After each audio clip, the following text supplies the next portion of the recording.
Welcome back, friends. It's another episode of the Mindful CEO, not the profitable CEO, not the hustling CEO, Not the grinding not CEO. the grinding CEO. Although I suppose you could do all those things, but You could, now that we're this talking about it. I think those are all, uh, well, go ahead, introduce yourself and then me, and then we're already jumping I into am it. I am Chris Angell, your host. All you longtime listeners, first time callers, Chris Angell coming at you with the indelible. I don't even know what that means. The indelible Aaron Hendon. Welcome, Yeah, Aaron. inimitable, I think is the word that we're looking for right. Uh, the I'm Indescribable, indestructible, I'm trying incredible. to think of what Thanos says he is. He's inevitable. The inevitable. The inevitable. I'll take it. The inevitable Aaron Hendon. Hello. Hey, what's up? What's up? What's up? What's up? Um, yeah, I know we're really diving into this because this has been a really, really hard week for a lot of people, and it certainly was a hard week for me emotionally. And we were talking about that tension between Mm, mindful and CEO. That's what podcast is based on, is that dynamic, that tension between mindful and CEO. And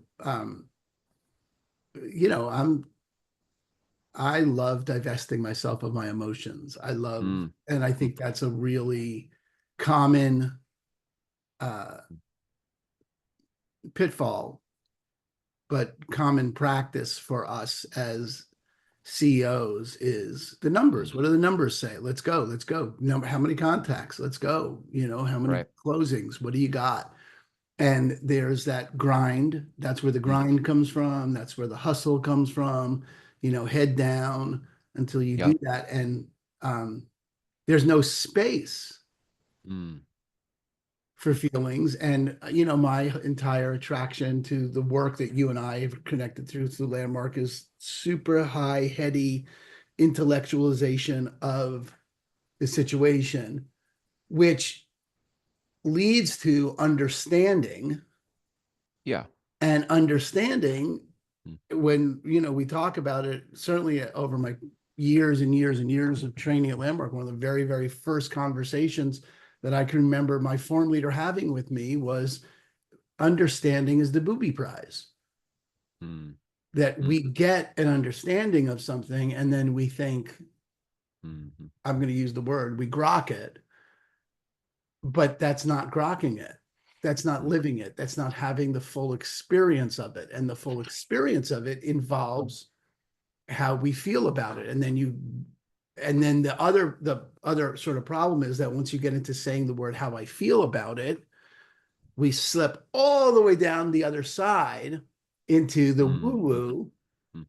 side of it, and that then gets brushed off as not real or not important, or you go so far into the woo-woo that then becomes the only thing that matters, Right. and then you forget about the performance side of it. Right. Yeah. And there is a marriage of those two that's required, that you and I have created this conversation Hmm. to be the clearing for both those things being connected. And so we're going to have, this show, you and I were talking about it, is really about your feelings, about how Yeah. do you, in the face of a failure, in the face of some ups, some failures are, we had a guest schedule today and I messed up the emails with them. And so there's a failure there. There's failures like you're 3 minutes late. There's failures, all sorts of failures. And then there's the Yeah. failures like what you're going through personally, what we just went through with this election, which occurs to me Right. like a massive failure in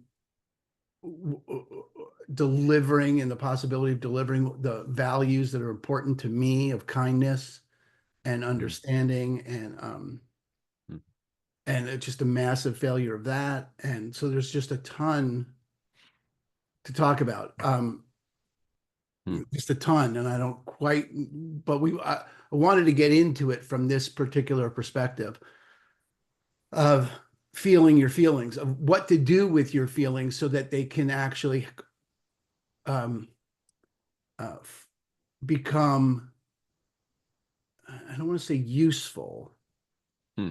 like that they can take their appropriate space. They fit within a framework or a context of being, I'm going to use the word useful just because I Yep. can't think of another word, but they can actually empower your performance Hmm. when they're held in a particular way versus Yep. all the way on one side or all the way on the other of being all that matters or they don't matter at all. Right. And, it's difficult for us to deal with the gray. It's difficult for us human beings to deal with complex Hmm. situations where things aren't black and white. Right. They're not one way or the other. There's Yep. some, and you can do that. And we're constantly, someone was reading a whatever they call it now on Blue Sky. I've left Twitter. So um uh uh they were talking about the problem with RFK Jr.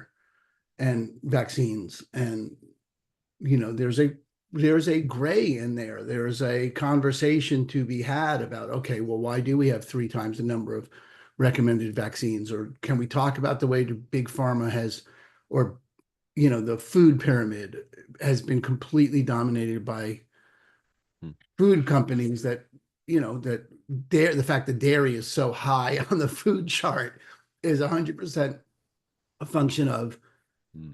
the government and dairy farmers getting together to promote that to sell more milk. Right. That really doesn't have anything to do with health. And there's a real conversation there. But you can't have that conversation because, you know, RFK eats roadkill and has brain worms and is a completely detestable kind of human being in many, many, many ways. That you can't have a real conversation about stuff because it's, Hmm.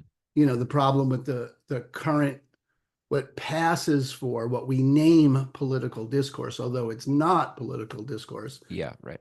is because we're not talking about policies. We're talking about, it's divisive. Right. It's you've Right. got to Right. accept all of it or none of it. And that's not really the way anything works. So coming back to um, the feelings side of it, I think is important because it gives us an opportunity to look and see, okay, well, Hmm. how, what's true for me Yeah. in this. Anything about that before we dive in? No. No. Let's dive in. Okay, great. So this occasionally comes up on my Facebook feed. I'm going to share my screen. So if you're listening to this, you'll need to go to the podcast page and download this little graphic for yourself. But this is how to feel your feelings, right? Um, and it really does completely distinguish, I think, in a really brilliant way, um, the utility of the meditations that I do and why I do Hmm. these meditations and where what feelings really are versus Hmm.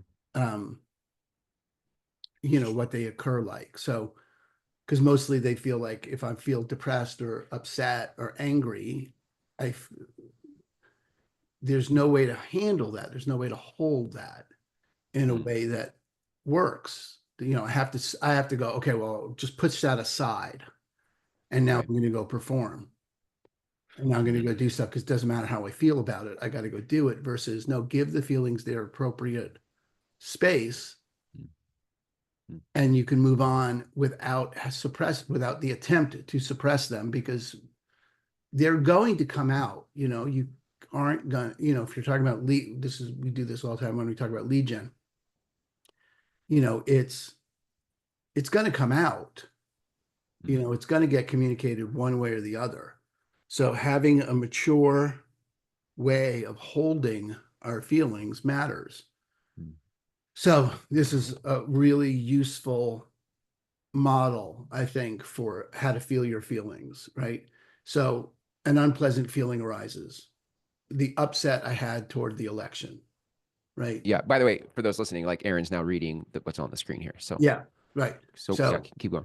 no, step one is an unpleasant feeling arises: anger, disappointment, sadness, frustration, all unpleasant feelings, feelings that I would rather not deal with. Mm-hmm. Okay. And then the second thing to notice is your mind launches into whatever inner story accompanies this feeling. So what it says is I'm unlovable, I'm a loser, I resent my face, whatever whatever story you have towards it. Like, for the election, we're fucked. These people are idiots. You know, whatever side of that, whoever you voted for in this case, those feelings show up. The other side is an idiot or idiots. That just shows up. That's the story about the feeling, the frustration, the upset, the Yeah. sadness shows up like, fuck, we're doomed, Mm. right? But that's now you're thinking your feelings. Mm. You're not feeling the feeling. You're no longer feeling sad. You're no Right. longer actually in the space of feeling sad. You're now in the story about it. I'm Right. fucked. They're Mm-hmm. fucked. Fuck you. This sucks. Mm-hmm. Mm-hmm. Whatever. We're doomed. Mm-hmm. Right. Or Yep. even in the case of a failure, like Chris is what you're personally going through. Like, I failed. This Mm-hmm. is, and what does it mean about me? Those stories then tend to ramp out, flow out independently now. Now we're spiraling in this world of thinking the feeling, Yeah. telling the story about what the feeling means and the implications of the feeling and all that stuff. And you got to stop that. Yeah. Right. You're thinking your feelings, you're not feeling it. So the step 3 there is direct your mind away from these thoughts into the sensations in your body and mentally name them. My chest is tight, etc. And that's 100% what we do in my gratitude meditations. 100% is exactly what we do, is rather than get into the story about it, how does the upset feel in my body? Where do I feel it in my body? I feel it in my chest. And then what does it feel like? It feels tight. It feels heavy, right? Does it have a weight? Does it have a color? Does it have a shape? Does it have a size? Mm-hmm. And you really just give yourself the opportunity to slow the fuck down and feel it, Mm-hmm. right? Yeah. And name it. It feels tight. It feels dark. It feels heavy. It's in my chest. This is what the feeling feels like. This is what the despair feels like. And if you can, and this is a 10 or 15-minute gratitude meditation that I do when I do gratitude when you have an attitude, or whatever version of that Yeah. I do when I have multiple versions of that. But that's essentially it, is that you're just giving yourself the time and the space to experience what that is. And it loses its, you know, the, I, I always say that the mind is often in the past or the future. The future would be, we're fucked, this is doomed. The Yeah. past would be, I'm a failure, I always do this, whatever. But no, right now, this is what it feels like here in this moment. This is it. This is what this feels like right now. And if you breathe into that feeling, step 4 here is breathe into the feeling, sensation, and allow it. This is my whole pathway to gratitude, is you allow it, you accept it as it is, and you allow it to be the way it is. Right? Like you can shake, you can move around, you can really just give it the space to be the way it is. This is the way it is right now. There's I think you pronounce it the Lojan, I think Lojan set of practices from Buddhism. They have a set of slogans that you can meditate on. And one of them is, this is how this is for me for now. Hmm. This is the way this is the way it has, this is the way this is the way it has come to be for me for now. Hmm. This is the way it has come to be for me for now. This right here, this experience is how it's come to be for me for now. Hmm. And I think that's super potent to get that whole world of this is how this has come to be for me for now. Hmm. And you just give it the space to be how it is right now for you. It's not permanent. It wasn't this way always. It's unlikely to be this way forever. This is the way this is for me. This is the way it has come to be for me for now. Hmm. And you're just acknowledging it, accepting it, getting this is how it is for me for now. One of the 5 here is your mind really wants to go back into the thought story mode, Yeah. and you just redirect back into your experience in the body. The My teacher gave me this idea, thought of the way you talk to a puppy. You'd say, stay, Hmm. stay. And that's how you Hmm. want to talk to yourself. Just stay, Hmm. gently, calmly, stay. Don't, as you want to avoid feeling it, stay. And you can just stay with the feeling, Hmm. not the thought, the feeling. Hmm. And then the sixth step here is take deep breaths, keep feeling into your body, let the feeling exist, and trust that it'll leave. Observe it changing, watch it move, notice that you've survived. And, maybe that takes 5 minutes. My Yeah. experience, it takes 5 minutes, Yeah. somewhere in that range of 5 minutes of before you can observe it as not you, but a feeling. It's a feeling you have. In that Hmm. 5 minutes, it begins to shift from it's everything to it's a feeling you have. Hmm. Yeah.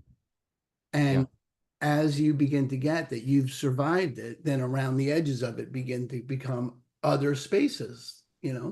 There's other things in it. It becomes from everything to this isolated experience Hmm. in your chest. And you can, in fact, find things to appreciate and things to possibly be grateful for. Even if you're all, if even if the only thing there that you can experience gratitude for is that you've survived it.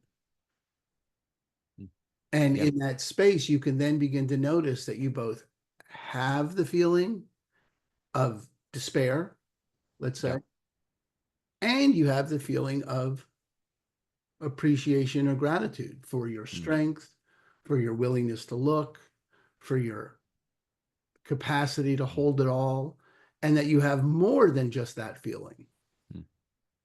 And then it becomes a game of being able to control your focus, which is what a regular mindfulness practice will give you, is the ability to control what you focused on. Because if you don't do this work, Hmm. the feelings have you, and you become obsessed, you spiral, it just becomes everything, and you can't get out of this trap. And many, many, many people have go through this all the time, with any kind of personal failure or the failure around the election, or, any kind of disappointment that shows up in life becomes an object of obsession, Hmm. something you get wrapped around, and now you're incapacitated because it's all encompassing. No, it's, if you give it the space to just be, it has edges. Yeah. It's not Yeah. all encompassing. If you can be with it, it's just what it is, and then you can really feel into it. Hmm. And from that space, begin to see what else is there that you might focus on. When we do this as something as benign as, call reluctance, when I work with agents on call reluctance, this is a really powerful exercise, because I mean, it's not terribly it's not life altering. Call reluctance isn't life altering the way the election is, or some major personal failure, or Right. some major personal issue shows up as a much bigger deal, but something's, like I'm scared to make the calls. Right. You can then begin to get, okay, I can be with the fear. Hmm. I can be with that. I can actually get that I am right now in this moment afraid of getting the no, afraid of getting rejected, afraid of, and okay, good. That's all the stuff that comes with this. Now, what else is there? Oh, there's, you know, other aspects that I could potentially focus on, and including the difference amount, if we're just going to keep it in the domain of call reluctance. Oh, I could have my attention on the difference I'm out to make for the people I'm calling. I could have my attention on the difference that making this call would make to the potential of my family. I could have my attention on, I don't really know the outcome of this call. Hmm. I could have my attention on, you know what? Sometimes these people do want a conversation. Hmm. In reality, they almost never reach through the phone and hit me physically, you know? In fact, the worst thing that's ever happened is they hung up. Okay, well, what is that, So you can then get all sorts of different options and ways to act. Yeah. And, Yeah. you know, if it's a bigger deal, if it's a bigger personal issue than just not making the calls, even then it begins to get, okay, well, what are the odds? One of the practices that one of my coaches gave me at one time was, okay, well, imagine the worst case scenario. You know, I go broke, I lose the job, the marriage crumbles, whatever the crazy Hmm. or not so crazy worst case scenario is. I'm alone. I never find anybody. You know, I have to acknowledge this failure. I have to, Trump dismantles the entire government and whatever, starts rounding people up, whatever the Right. worst case imagined scenario is. But if it's in the realm of your business, let's just keep it inside that. Um,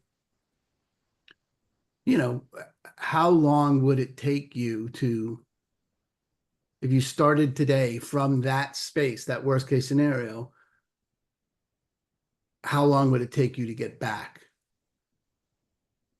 Hmm. And every time I've done that exercise, it's always like, I don't know, 2 years. Hmm. It's always like, yeah, if I lost this job and I didn't have this thing to do and I couldn't make this work as a living and I couldn't make this work as a way to go, how long would it take me to get back to some kind of stasis? And it's always like a couple of years. And in fact, when I run those scenarios, Hmm. they almost always run into a better situation than the one I'm leaving. Hmm. If I really let myself explore it, I almost, there's never a outcome. I've never had it be where there's an outcome where it doesn't in fact move itself forward, Hmm. move itself forward to a better place. But that can't happen until you sit with the fullness of it. Does that make sense? Yeah, I just had that thought as you're sharing that about as you've talked about, you can't go from reverse to forward. You got to get to neutral. Like that there's a sitting with reverse and forward are reactions to things or they're initiatives of something like, but I just hear like there's wisdom and information available in the neutral, in the sitting with the feeling and being like, this feeling is round, it's heavy, it's dark, it's in my cheeks, it's in the back of my head. It's just that experience of there allows you to, I'll use your word agency, but now as you're making choices and decisions, you're doing it from a place that is informed versus reactionary. It's like owning the direction you're going to head because you're present, because you're here. Yep. So, yeah, Yeah, I think it's, that's really that's exactly the point. You know, that what I work with my clients all the time, my buyers and my sellers as a real estate agent. yeah, And we talk about, there is very little chance that this is the first thing and the only thing in your life that doesn't work out for the best. What are the odds yeah. that this is the thing that Hmm. has you not? Because if you look at the reality of it, what's happened to you that over time hasn't actually turned out to work out for the best? Right. Yeah. You know, it's Yeah. always been an opening to whatever's next. And Right. as difficult as it is in the moment, if you can give yourself the space to do that, you can see that it's likely to produce that outcome anyway. So let's Hmm. just keep, you know, the keep our peace in the face of it, that things trend in that direction when unfettered by my doom. Hmm. Hmm. They trend in the direction of opening up for the best. And I just think and that's something that we don't, as CEOs of our lives, Yep. give enough space to, Hmm. that Yeah. we could, and then from there, like you said, from that space of neutrality, we can then make the next decision that would move us forward. We don't see, I think the problem for me is I want to get it all resolved right away. A problem for me is I Hmm. want to get it all resolved right away. I don't like this experience of despair. Uh-huh. I want to feel good about it. Okay, except, you know, you can't Yeah. go from reverse to forward. That's I had made a post this week specific to my personal circumstances, and one of the comments had come back about spiritual bypassing, which I get the concept, but it was interesting how I heard that in relation to this, where because I was talking about the Abraham thing, where you just hold the right end of the stick, just hold the end of the stick that feels good, and and I think for the last 4 years, I think I've been trying to do that. I'm like, I'm going to pick the best vibration, the best feeling thing, it was bypassing the the the discomfort, the despair, yes. the betrayal, the frustration, the hurt, and I didn't sit with it. And I think in probably survival mode didn't know how to do that. I just kind of like I don't. My thoughts are I don't know how to do that. What you're saying, what I'm hearing you saying from this conversation today is how you do that is you feel the feeling. You sit and you go, this is what that feels like, and then you sit with it until 5 minutes later it sort of shifts and moves on and Yeah, it moves. transmutes itself to something else. Yeah, it moves closer to the middle, and then from the middle you Yep. can move towards the other end of the stick, but you can't go from one end of the stick to the other. You know, Right. you Right. don't Which is jump right. from one side to the other. You've got to go through the middle. Yeah. And, you know, that was the whole idea behind the door you came in. Uh. We tend to think the only way out is through. Yeah. And I don't think that's useful. I think the only way out is the door you came in. If you came in through the despair door, you got to go out through the despair door. You're not going out. There is no other side to get to, which is our throne operating state is okay. Well, let me just get through this, Mm. walk through the Right. valley of the shadow of death. Like I gotta power Yeah. through. Right. Right. No, you don't power through that. You don't power through that. You actually, that door opened, you went in, you're in despair. Now what? Mm.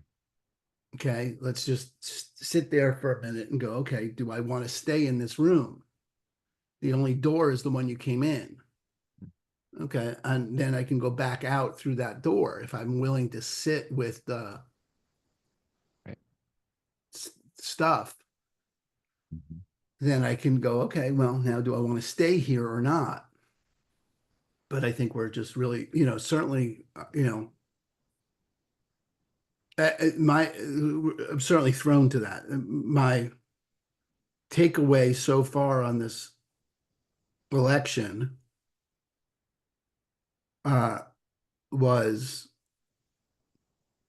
I could connect to, Thich Nhat Hanh, Thich Nhat Hanh, I don't know, however he says his name, um, Yeah. says just a ton of stuff, but the basis, the foundation of Buddhism is that there's a oneness, Mm. and that the things we resist or resent in others are things that we haven't resolved about ourselves. That's not over there with them. And that was a really hard pill for me to swallow with this election. For me, the thing about the election that came up was the distinct sense of unkindness Mm. that um, has been expressed. The blog post started with my lack of understanding about how the moment in whatever it was, 2015, I guess, when Trump publicly mocked a disabled reporter. Mm. And I just thought that is, you know, it is for me unarguably unkind Yeah. to Right. publicly mock a disabled person. And if you somehow don't think that's unkind, then we don't have enough common ground to even have a conversation. That you and I Mm. don't live in the same reality. Mm. That's an unkind thing to do, period. Just period. Just end of the conversation. It's unkind to publicly mock a disabled person. And that we have accepted as a country that that level of unkindness is acceptable in our leadership is the thing that's the most disheartening for me. I would love to talk about politics. I would love to talk about policy. Mm. Food stamps work. What's the breakdown in immigration? Where's the failure in policing? Where's the failures in policy that lead to unworkability in the country? And we can argue about the various liberal conservative viewpoints on the policies of those things. Mm. But this isn't a conversation about policy. This ceased to be a conversation about policy for me the moment we accepted that that was a level of kindness Mm. that was unnecessary in our leadership. Mm. It's no longer about policy. Um, that's my view of that. And I really couldn't get it until the election happened. And then I noticed the vitriol that I had, the contempt. Hello, Mm. back to Hello. contempt. Um, I had where I noticed that I was wishing the results of the election on the people that voted for him. That the Latinos that voted for him had the opportunity to watch their loved ones be deported. Mm. Mm. No, you paid for it, you get it. Right? Uh-huh. But it wasn't, but I just noticed how unkind I was about it. That the Mm. wishing the damage Mm. is an unkind thing to do. So Mhm. immediately I had to deal with I'm unkind. Mm. I can go to that level of unkindness. You're going to be unkind? Good. Fuck you. I'm going to be unkind too, which is exactly what Thich Nhat Hanh is talking about when Mm. he's, the thing that's upsetting me is that space in that I'm denying in myself, Mm. that I pretend it's over there and not Yeah. over here with me, Right. right? Yeah. Right. Versus, no, it is here with me. And Mm. there's a space of unkindness that Mm. I don't acknowledge that I possess, or that I regret I possess, or that I resist that I possess, or that I'm, you know, Yeah. unwilling to acknowledge exists within me. Like I somehow, I reserve the right to be contemptuous about that. Mhm. And, Mm. there's this common meme. I wrote this a whole blog post if anyone wants to read it. It's The Cost of Kindness on my blog. Um, but there's a meme that says it doesn't cost anything to be kind. Mm. And I don't think that's true. Mm. It doesn't cost anything to be nice, Mm. but there's a difference between kindness and niceness.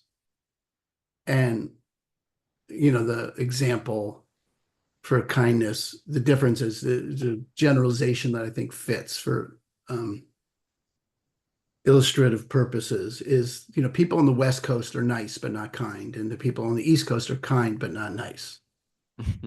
Right? If you get a flat tire on the West Coast, like, someone's gonna maybe slow down. They might give you their cell phone if they, are you okay? Here's my cell phone. But they're not going to go out of their way in any particular way. The Seattle freeze is a really good example of what niceness but not kindness is like. What's The the Seattle freeze? What's that? Seattle freeze is people move to Seattle and universally, commonly experience that people are cordial, Mm. but they're not inviting you to the cookout. Mm-hmm. Mm. They'll be nice at work, but they're not going to invite you into their circle. Mm. They're reserved about it. They're not going to put themselves out in any way. Mm-hmm. They're nice, Yeah. but not kind. Mm. You get a flat tire in New York, and someone's going to stop, and they'll find out you don't have a spare, and they'll call you a dumbass. And then they'll put you in their car, and they'll drive you to a friend who's a mechanic, and the mechanic will call you an idiot for not having a spare, and drive you over there in a tow truck and replace the spare. And before they leave, they'll make sure that you know that you were a schmuck for not having a spare. Uh-huh. But they will have replaced your tire, Mm. and they will have been kind to you, but not nice about it. Mm. Mm. See, kindness costs something personally. You have to be invested in the other person winning more than you are about your own time, about your own sense of self. You have to be more interested in them. And so kindness actually has a cost to it that we don't readily acknowledge. In the case of the election for me, and what I got to was it cost me my righteousness. Mm. I have to be willing to give up being right. I have to be willing to give up being better than.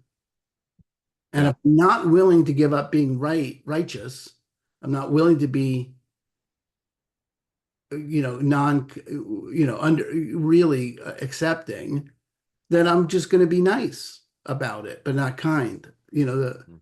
The thing that sort of made it clear for me was like, if I watch my kids, and you've done this, I promise every parent has done this.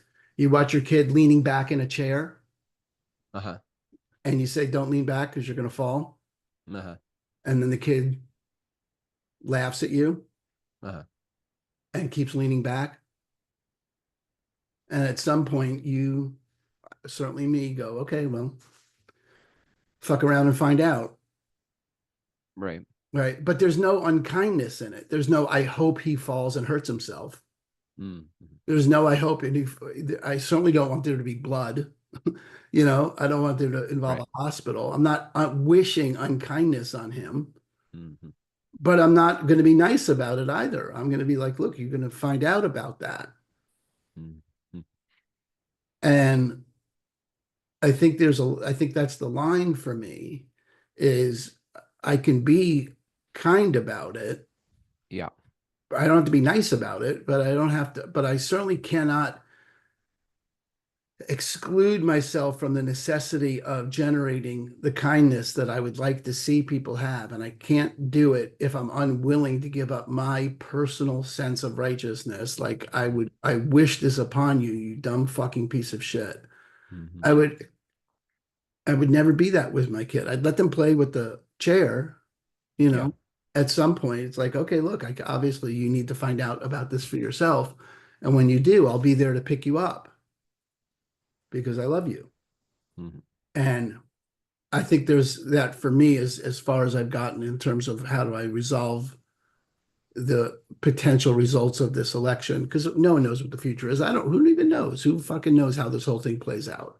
right? I don't know anything about anything really, you know, Right. and again, policies, fine. I'm way less attached to policy than I am my sense of Mm. righteousness about how people should behave. Yeah. Yeah. But I can't, it's like, there are people, it was a great, Tom Lehrer was a great satirist. I grew up with a family that really valued comedy. Mm. And we used to listen to this guy named Tom Lehrer, Lehre. No, Leher, I think. Anyway, he used to write sort of funny little song, and one of Mm. them was about Brotherhood Week, and it was, um, his little spiel before the song was, there are people that don't like other people, and I Mm. hate people like that. And that's the joke, is Uh-huh. that you can't say, I can't say that these people are unkind, so fuck them. Mm. Does not fucking work. There's no path forward in that. Mhm. That I have to be willing to extend the cost of my own personal ease with which I fall into being unkind. I have to give that up. If I'm going to stand for kindness, I have to find a place of being kind Mm. in myself Mm. for any of it. And Mm.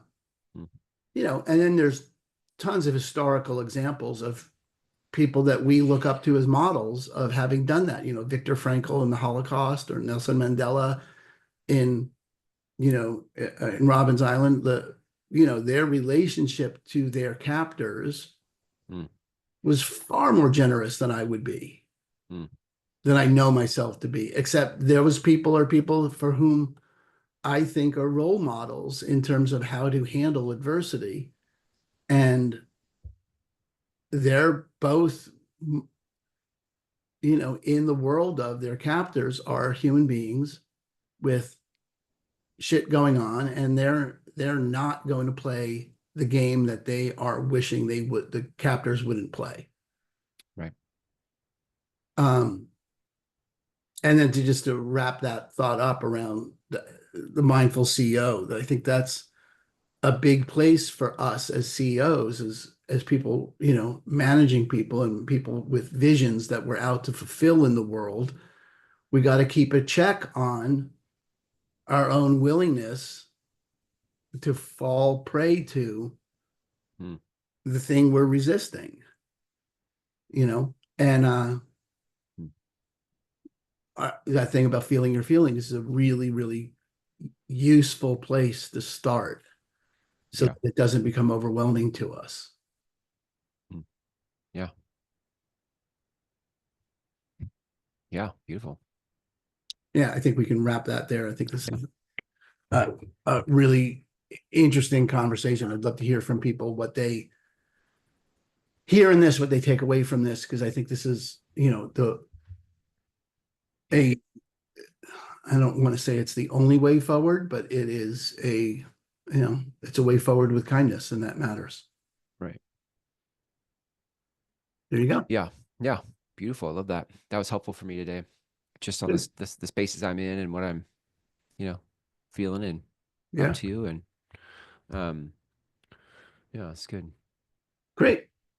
Yeah. All right. Great. Um, Well, I'll put your blog post uh great. in the show notes. So those of you Great. that want to check out that go there. If you do want to send us a note, drop us a line. You can go to our website, themindfulceo.com, and on the homepage, you'll see in the navigation, there's a place that says contact. You can click contact and just send us a message, you Great. know? Yeah, and If leave us this a review. episode mattered, right? Share it with people. Give us a great review on the Yeah. podcast networks, wherever you get our podcast. Yeah. We'd love to see you. Yeah. Awesome. Thanks, Aaron, for another great mind expanding conversation, heart expanding, emotion expanding conversation. And we'll do it again next time. Thanks, everybody.